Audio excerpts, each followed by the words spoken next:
Bueno,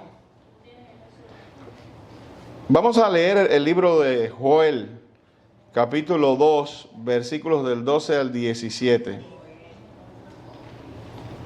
Joel 2, del 12 al 17. Dice así: por eso pues ahora dice Jehová, convertíos a mí con todo vuestro corazón, con ayuno y lloro y lamento. Rasgad vuestro corazón y no vuestros vestidos, y convertíos a Jehová vuestro Dios, pues misericordioso es y clemente. Oiga eso, Jehová es misericordioso y clemente. Tardo para la ira. Hay gente que tiene esto al revés, hay gente que piensa que Dios es pronto para la ira. No, la Biblia dice que Dios es tardo para la ira y grande en misericordia. ¿Tú sabes qué quiere decir eso? Grande en misericordia. Que tiene misericordia enorme, que cubre muchos tipos de pecados. De hecho, los cubre todos. Amén.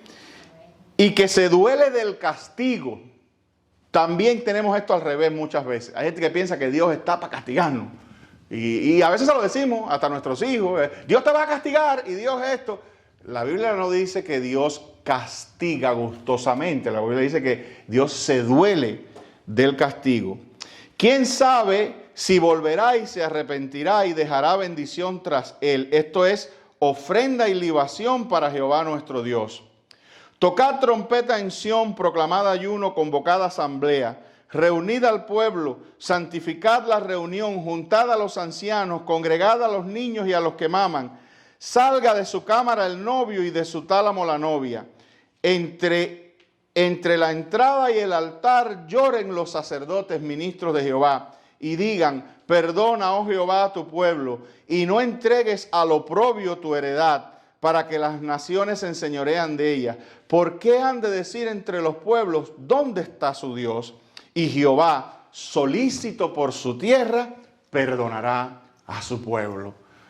¿Verdad? Esto es un llamado maravilloso al arrepentimiento en medio de la penuria. Qué bueno sería, y no me quiero poner político, pero qué bueno sería que el pueblo cubano y los demás pueblos entendieran algo así, ¿verdad? Entendieran algo así. Yo estoy seguro que, bueno, ya tú has visto como por ejemplo, permítame hacer este paréntesis, pero ya tú has visto cómo en esto de la cuestión política de Cuba, y tengo que hablar de Cuba porque es el que está ahora en la palestra, cuando venga a Nicaragua pondré a Nicaragua, pero todo el mundo tiene una solución, ¿verdad? Todo el mundo tiene un plan de qué es lo que hay que hacer para retornar el pueblo a la prosperidad y al buen vivir. Bueno, la Biblia tiene la solución. Y aquí mismo nosotros vemos un llamado o una muestra clara de cómo un pueblo, ¿verdad?, puede retornar a la grandeza y puede retornar a la prosperidad y a la bendición. Y el mensaje es claro: arrepentirse. Arrepentirse y clamar a Dios. Dejar de enojar a Dios y de hacer las cosas que a Dios le desagradan. Abandonar el paganismo, abandonar la idolatría, abandonar los falsos mesías y volver su corazón a Dios. Yo estoy seguro, no soy profeta, pero estoy seguro que si la mayoría de los cubanos un buen día, una buena tarde, ¿verdad?, la mayoría de las familias se reunieran en la sala de su casa, se miraran unos a los otros y dijeran: hemos pecado, hemos fallado a nuestro Dios, durante años hemos introducido idolatría y paganismo en nuestra nación, hemos adorado a hombres, le hemos cantado a hombres, le hemos hecho poemas y salmos a hombres, nos hemos fanatizado con hombres y le pedimos perdón encarecidamente a Dios. Un día le dijimos a un hombre: esta es tu casa. Hoy le decimos a Jehová de los ejércitos: esta es tu casa. Yo estoy seguro que si cada familia cubana, o por lo menos un grupo grande de familias cubanas, se reunieran una tarde en la sala de su casa, se tomaran de las manos y le pidieran perdón a Dios y se arrepintieran de corazón de todo el paganismo y la idolatría y la mentira en la que han creído, Dios los visitaría, Dios los perdonaría y sanaría su tierra. Estoy seguro de eso. ¿Ven?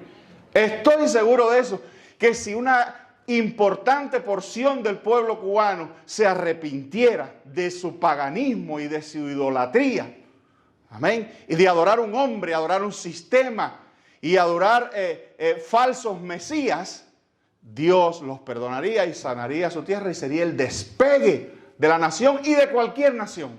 Cualquier nación que se convierta y se vuelva a Jehová, Jehová le contestará, Jehová le bendecirá y Jehová le sacará de el oprobio, de la indignidad, de la ignominia y de la miseria. Amén, queridos hermanos. Ahora, ok, pastor, ya entendí. ¿Y qué puedo llevarme, qué puedo yo extraer de este texto? Que eso que en un sentido se aplica para el estado espiritualmente deplorable de una nación, también se aplica para el estado deplorable de un pueblo y del pueblo de Dios. Porque déjame decirte, no confundamos, se habla de una nación, pero esta nación es el pueblo de Dios. Esta nación es la precursora de la iglesia de Dios. La precursora de la asamblea de los creyentes es el pueblo de Israel. Entonces aquí estamos manejando cuestiones que no interesan solo al bienestar de una nación, sino interesan al bienestar del pueblo de Dios. Lo que estoy queriendo decir, que esto también tiene una aplicación para nosotros. Nosotros somos el nuevo Israel. Amén. El verdadero Israel somos nosotros. Pero también esto tiene una aplicación personal. Aplican los mismos principios de cómo salir de un estado deplorable, de cómo salir de un estado de miseria. Una de las preguntas más dolorosas que puede escuchar un creyente no siempre viene del enemigo declarado de Dios. A veces viene de las circunstancias mismas de la vida. Si Dios está con ustedes, ¿por qué está pasando esto?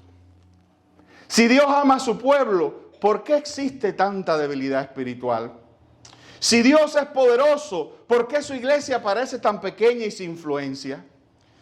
Estas preguntas reflejan la crisis espiritual que enfrentaba Israel en los días del profeta Joel, que acabamos de leer.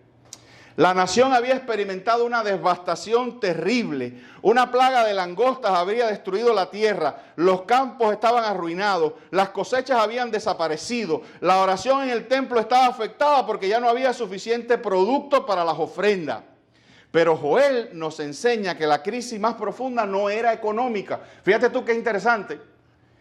Todo esto que yo te estoy diciendo, si tú te metes en el contexto de que esto era un pueblo fundamentalmente agrícola que vivía del producto de la tierra, te vas a dar cuenta lo importante que se constituía esa ruina material. ¿Amén? Esa plaga de langostas. Y a veces algo como una plaga, hablando otra vez, haciendo el arqueo a lo que dijimos de Cuba, a veces algo como una plaga se establece en una nación, se establece en un pueblo, pero a veces algo como una plaga se establece sobre nuestras vidas. Amén. Y decimos, tenemos tal problema económico, tenemos tal problema material, tenemos tal necesidad, y tratamos de buscarle soluciones materiales o económicas, o crearnos nuestro propio insecticida para acabar con las plagas, pero no nos detenemos un momento para escudriñarnos a nosotros mismos, como dice la Escritura, y ver si nuestro problema es espiritual y si nuestro problema es disciplinario. Amén. Fíjate, yo te voy a decir algo. Yo no creo, te lo he dicho muchas veces, yo no creo en este espíritu de estarle achacando a Dios siempre castigos y castigos y castigos. Pero la Biblia se habla de disciplinas. Disciplinas que fluyen, dice la Escritura, del amor de Dios hacia ti, del amor de Dios hacia mí, del amor de Dios hacia su pueblo. ¿Verdad? Esta relación, este conflicto entre Dios y el pueblo de Israel expresado por el profeta no es porque Dios quiere destruir o porque Dios odia al pueblo de Israel, todo lo contrario. Si lo piensas bien, esta disciplina es una carta de amor. Amén. Es un llamado a qué cosa, dice, a la conversión. El problema principal de Israel no era que habían perdido sus cosechas, era que habían perdido la comunión con Dios. Esta es una pregunta que tenemos que hacernos. Era que habían perdido la comunión con Dios. Dios estaba usando una tragedia externa para revelar una condición interna. Dios usa muchas veces factores externos para revelar un problema interno. Es como un llamado a la atención. Te repito, es una carta de amor que obra a través del castigo y de la disciplina. Pero te puedo decir que no es para destrucción. Es para salvación, es para conversión, es para transformarlo a uno, es para cambiar el rumbo, es para tomar decisiones importantes, espirituales, es para sacar de uno condiciones y prácticas que ya Dios, plagas e invasores que han venido sobre tu vida espiritual interna, es el tiempo de aniquilarlos y de sacarlos de ti para que entonces el Señor restaure la bendición también en lo externo. Si aprendiéramos, a ver cómo pongo esto, si aprendiéramos que a veces lo externo se arregla por lo interno, sufriríamos menos y no perderíamos tanto tiempo. Y fuéramos directos a la cuestión. ¿Qué es lo que dentro de mí no te agrada, Señor? ¿Qué langosta se está comiendo mi cosecha y tengo que matarla de una vez? Ya, no puede continuar. Amén. El pueblo estaba preocupado por la falta de bendición, pero Dios estaba preocupado por la falta de arrepentimiento. La prolongación a perpetuidad de ciertas langostas, de ciertos pecados, de ciertas cuestiones basales que ya Dios se ha cansado de advertirlo. Porque otra cosa te voy a decir, la disciplina de Dios casi nunca es inmediata porque Dios es lento para la ira. Si Dios fuera a hacer conmigo y contigo disciplinariamente, de manera casi relámpago, cada vez que yo fallo, pues no estuviera aquí. La paciencia del Señor es larga. La advertencia del Señor es repetida. ¿Cuántas veces Dios no me ha dicho a mí y no te ha dicho a ti lo mismo? 100 veces. ¿Cuántas veces Dios no te ha hablado de esa langosta, de esa plaga, de ese pecado perseverante dentro de ti, de persistente? De esa actitud persistente. ¿Cuántas veces no los has escuchado a través de mis mensajes, a través de la radio, a través de la Biblia, a través de un himno, a través de un canto? Dios diciéndote lo mismo. A ti y a mí, ¿verdad? Diciéndonos lo mismo. Entonces a veces el recurso amoroso de un padre es la disciplina sobre el hijo. Entonces, yo no te digo, no todas las cosechas que se te pierden son causa de pecado, pero cuando las cosechas se siguen perdiendo una tras otra y comienza a aparecer en ti una incidencia de algo y una decadencia y un declinar en tu vida, no solo lo que tú eres como persona, sino lo que tú tienes y lo que te rodea, es un buen momento de pararse y preguntarse si no se ha alejado mi corazón de Dios. Y esto no es una advertencia y una disciplina para que deje de mirar a lo externo y empiece a mirar cosas internas. Amén. Amén. Israel quería que Dios arreglara sus circunstancias, pero Dios quería restaurar sus corazones. ¿Amén? Yo quiero que Dios arregle mis circunstancias. Y Dios me dice, sí, yo quiero arreglar tu corazón.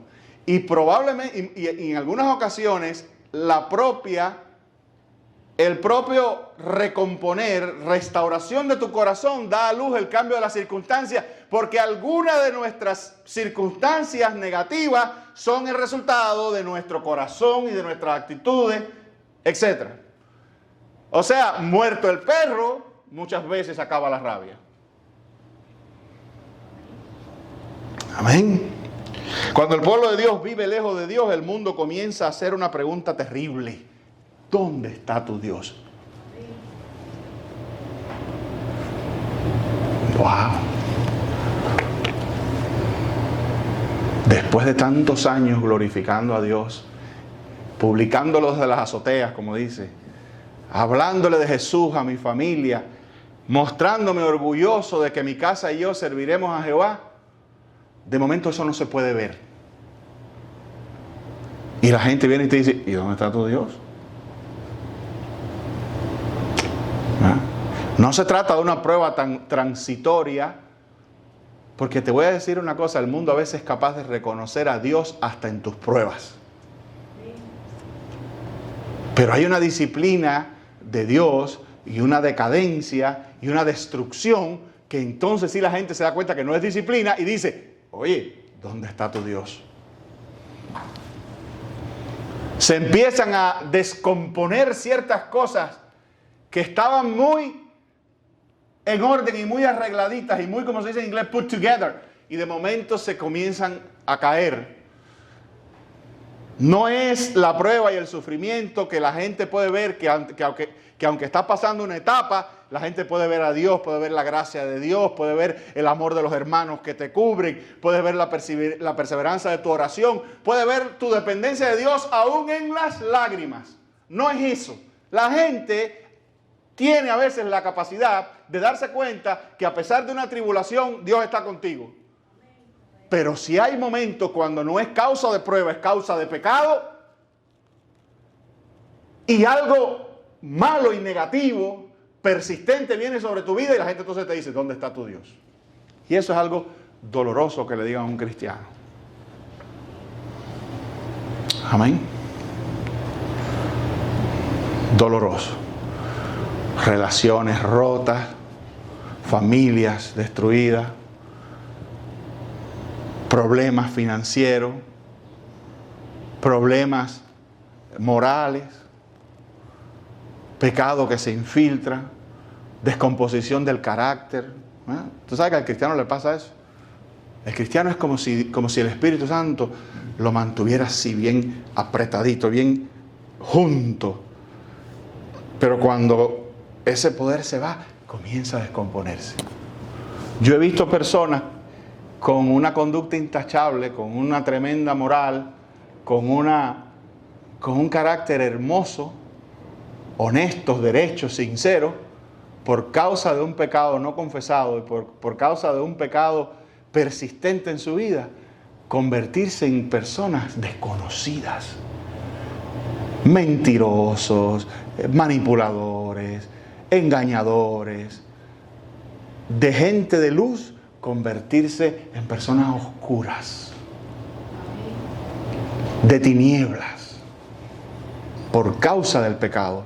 Hay algo maravilloso, luminoso, hermoso en un cristiano que no es que sea perfecto, pero que se mantiene en comunión y que cada día trata de agradar a su Dios. Esa luz se ve, se refleja. Amén. Yo recuerdo una historia, pues está un poquito gráfica, pero te la voy a decir porque la contaba un pastor. Yo recuerdo una historia de un pastor que en un momento determinado cayó en adulterio, ¿verdad? Le fue infiel a su mujer. Y esto se prolongó. Y dice que en una oportunidad, estando en una relación ilícita con esa persona, con esa mujer, dice que de la nada la mujer se viró para donde estaba él y le dijo, ¿y cómo está tu relación con Dios?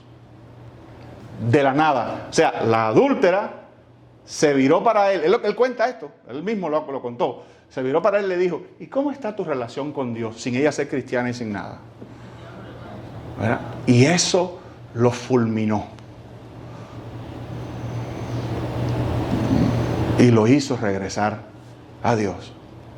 Y he visto otros que lo que hace es justificar su pecado. Conozco a alguien, y era la idea que tenía en mente cuando estaba diciendo de que yo he visto personas intachables, con una conducta cristiana realmente preciosa, brillante, caer por causa del pecado, descomponerse y en su mentira y en su justificación y en su manipulación, querer justificar su pecado aún con la propia Biblia. Y no voy ni a mencionar el pecado porque es algo horroroso, pero a lo mejor ustedes ya se imaginan. Usar la Biblia para justificar su conducta pecaminosa. Y yo ver su vida, quien una vez fue, como dice la Biblia, heraldo,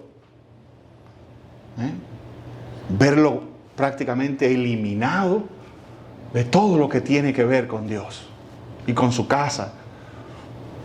Amén, hermano. Entonces,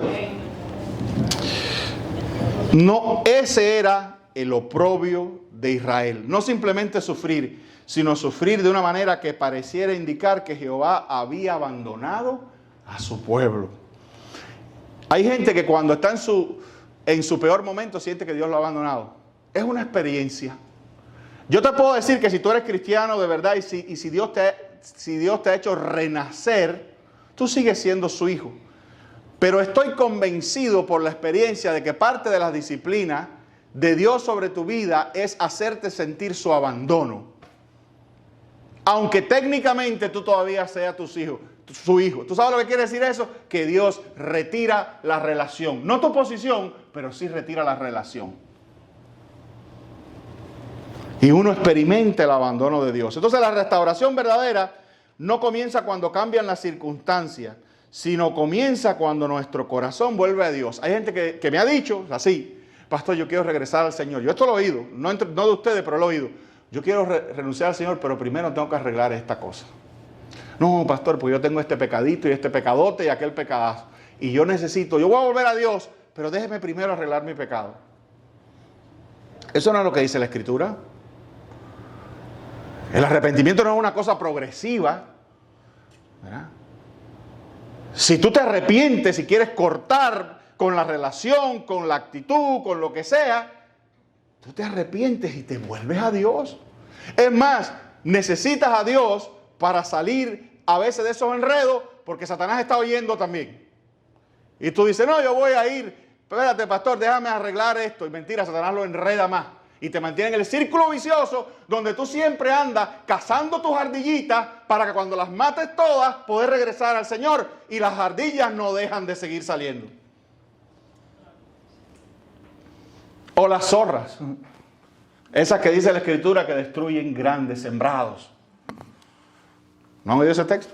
Pequeñas zorras destruyen grandes sembrados. No le des nunca al pecado una pequeñita oportunidad, creyendo que porque es un pecadito lo vas a poder controlar, porque el pecadito tiene una tremenda onda expansiva, es súper poderoso y tiene la capacidad de, cual zorra, como dice la Escritura, destruir gran sembrado. Por eso José salió huyendo. Y no se hizo el bárbaro.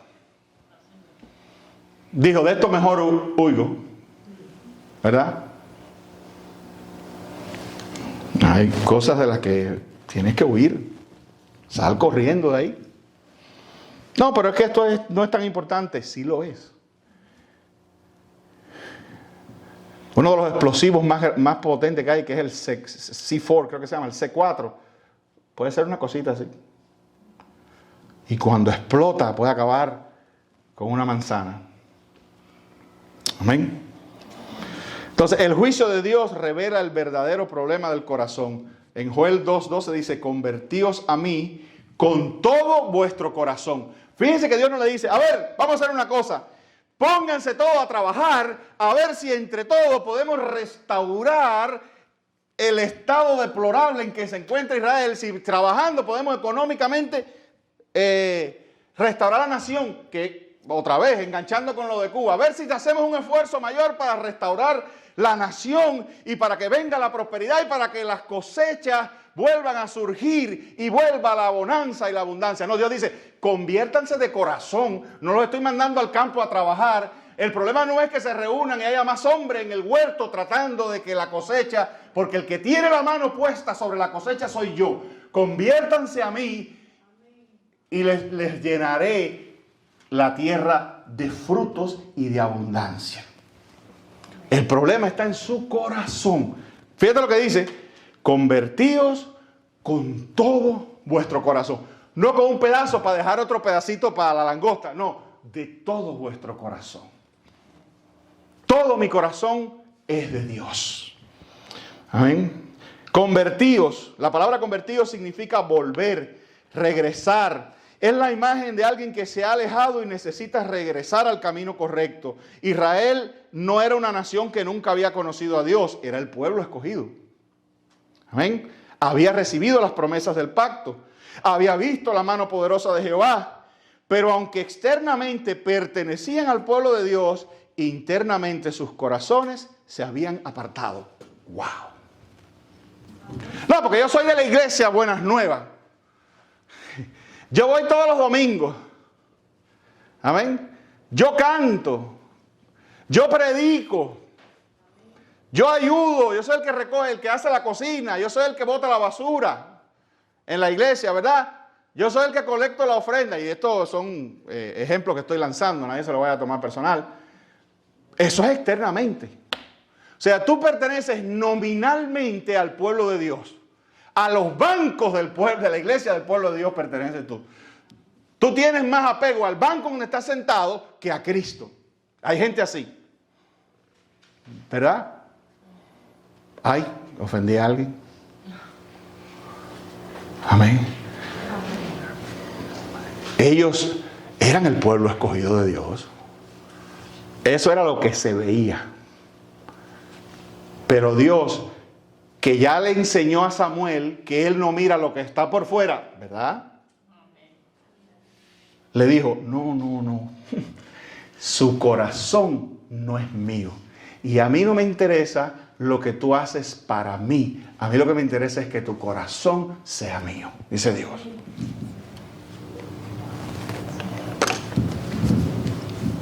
Y no tiene que ser perfecto. A mí no me impresiona la gente que externamente se ve muy cristiana. Como tampoco me decepciona la gente que yo veo que, aunque no luce un cristiano muy pulido, muy pristine, yo lo veo esforzándose por buscar a Dios. Tengo más fe en ese. ¿Verdad? Tengo más fe en ese que se golpea el corazón y dice, esté propicio a mí, Dios. ¿Se acuerdan de esa imagen, esa parábola en la Biblia?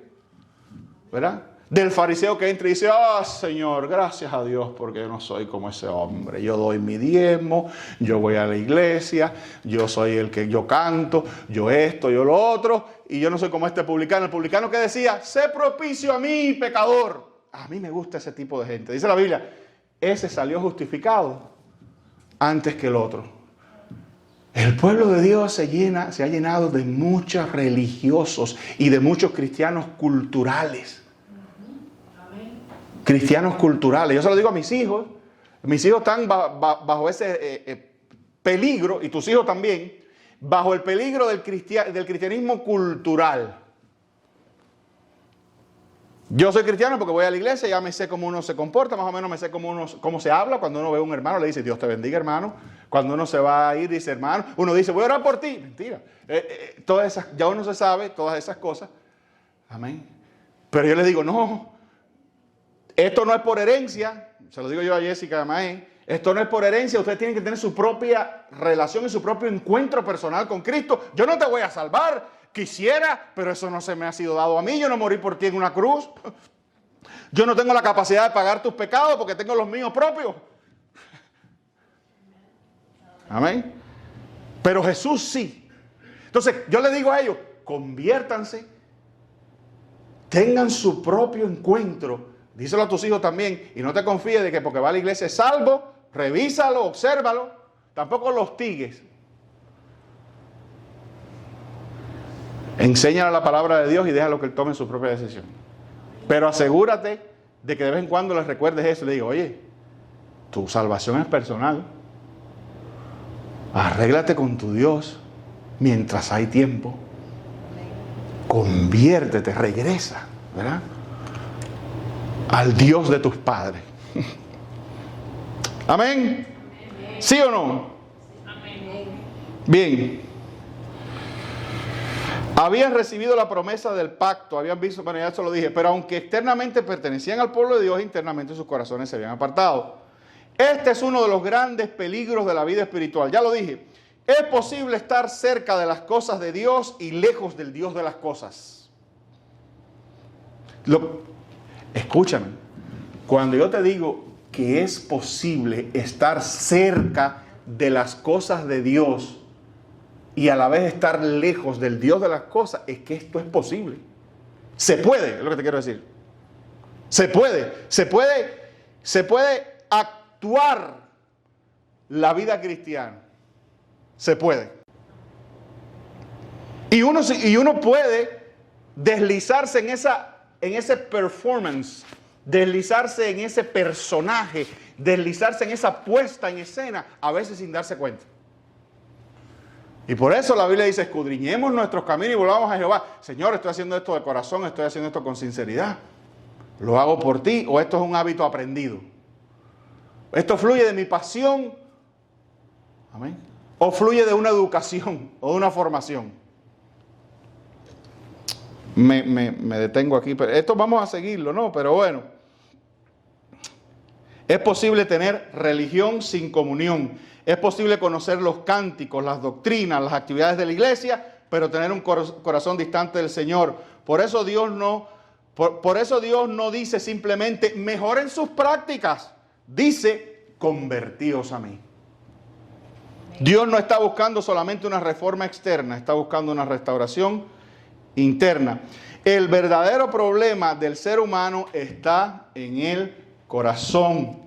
La Biblia enseña que el problema fundamental del hombre no está solamente en las circunstancias. Escucha, hermano, escucha. Está en su naturaleza caída. Jesús dijo, porque de dentro del corazón de los hombres salen los malos pensamientos, los adulterios, las fornicaciones, los homicidios, los hurtos, las avaricias, las maldades, el engaño, la lascivia, la envidia, la maledicencia, la soberbia, la insensatez. Todas estas cosas de dentro salen y contaminan al hombre. Marcos 7 del 21 al 23. ¿Estás viendo lo que dice Jesús? Estas cosas no es que alguien viene y te las puso.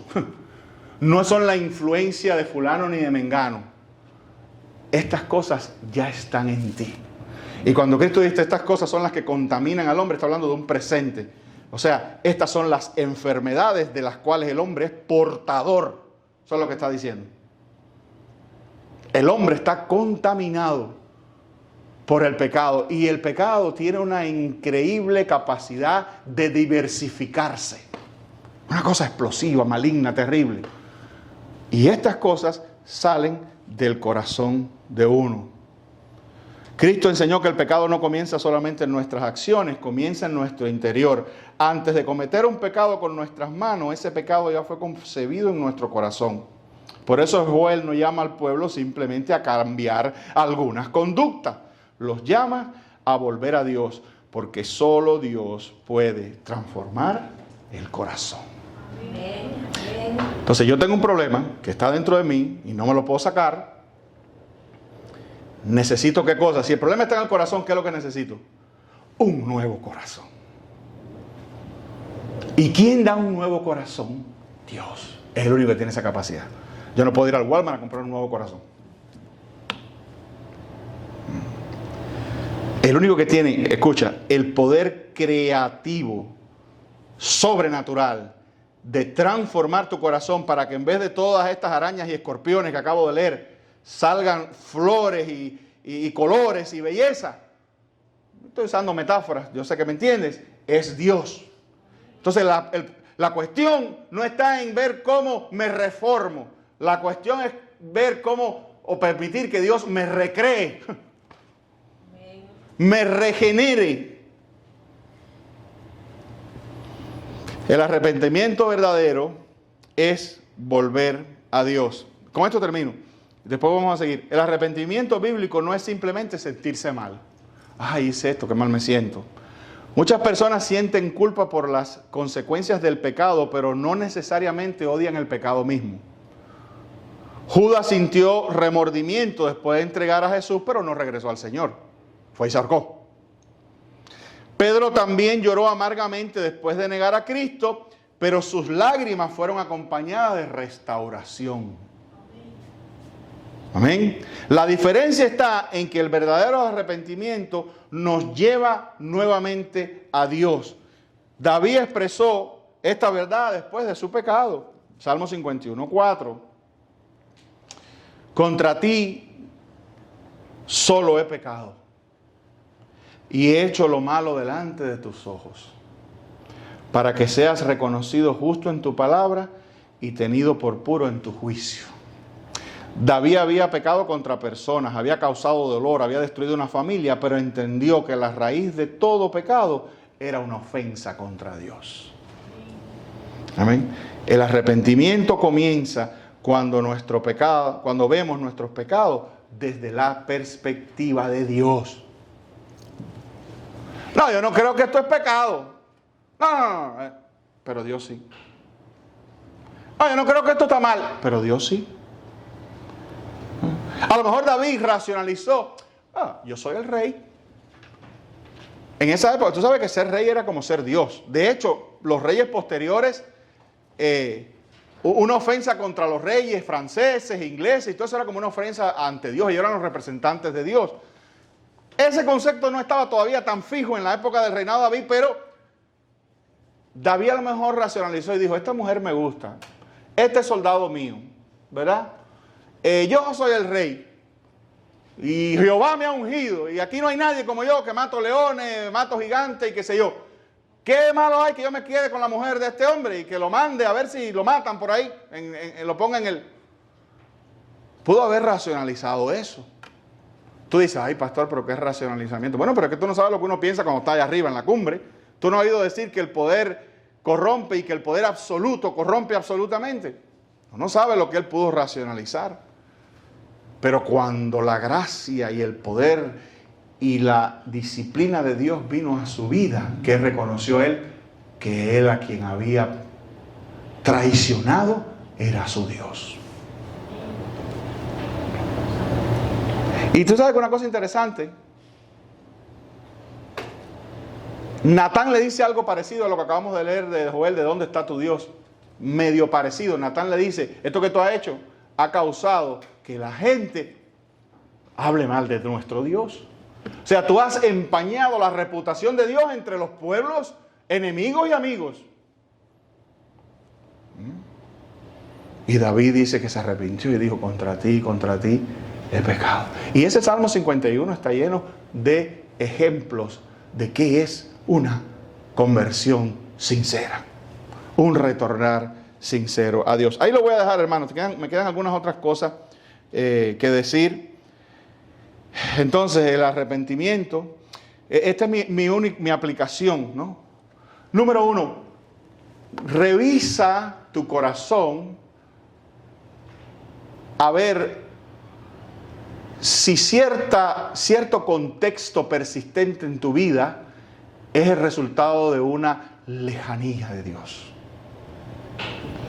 Revisa de verdad si tu corazón pertenece a Jehová o de momento no ha sido arrastrado hacia otras cosas, hacia otros deseos, hacia otras pasiones que te interesan y te gustan más que la comunión con Dios. Y si ese es el caso, pues vuelve tu corazón a Dios y pídele al Señor que te perdone. O sea, busca, un poco, poniendo esto más claro, busca si lo que está pasando afuera tiene que ver con algo adentro. Amén. Y si es así, pídele al Señor que te perdone. Rompe con el pecado, huye del pecado como hizo José. Y vuélvete a tu Dios, al del principio, al de aquellos tiempos en que te encantaba estar en las cosas de Él, disfrutabas leer su palabra, te encantaba juntarte con los hermanos para lo bueno y lo positivo. Amén. Quizás ese es el momento de volver tu corazón a Dios y decirle, Señor, perdóname, yo no he pecado contra fulano, contra la mengano, contra la iglesia, contra el pastor, contra la familia, contra mis hijos. No, yo he pecado contra ti. Y perdóname y restáurame. Amén. Que Dios nos bendiga.